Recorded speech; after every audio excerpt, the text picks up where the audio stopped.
Captured Ukrainian servicemen are painting a bleak picture of the front lines near Krasnoarmysk, describing what they call mass mobilization, corruption, and horrific losses within the armed forces of Ukraine.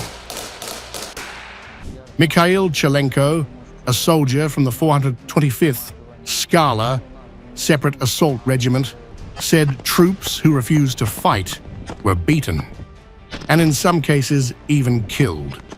He also alleged that Ukrainian Grad rocket fire demolished houses in Novotoretskoye, killing civilians inside.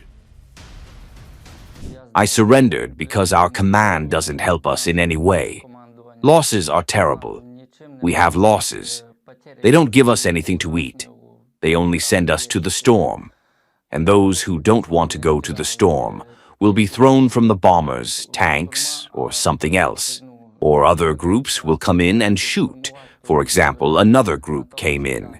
The other group could either find this group or shoot it down. Another prisoner, Yevgeny Virek, claimed he was forced into uniform despite health issues.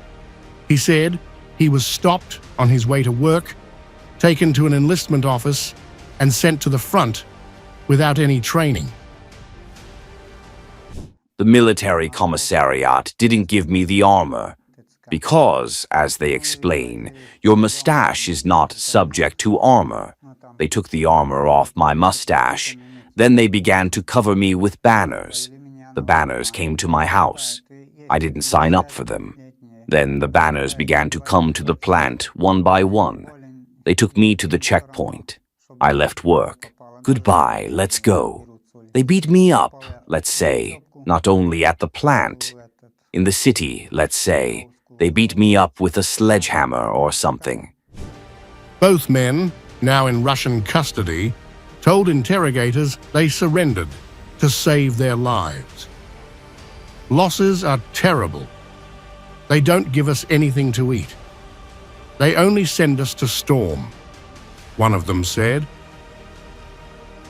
The POWs described a shadow economy within the military, alleging that soldiers can pay between $10,000 and $15,000 to avoid frontline duty. Those who cannot pay, they claimed, are pushed into certain death. From the city of Armenia, it's $10,000 to $15,000. If you don't want to go to the front line, you pay the commander from your own pocket, and he won't send you to the front line. The city was ready to give up because there was no one to fight. I went to work. I was caught by the Central Committee. They said, let's go for a few minutes. We'll sign some documents and let you go. They took me to the military command. Yes, there are 50-year-olds, and there are a lot of sick people. Sick or not, they don't care. Even homeless people are taken from the streets. I was sent to study in the Lviv region.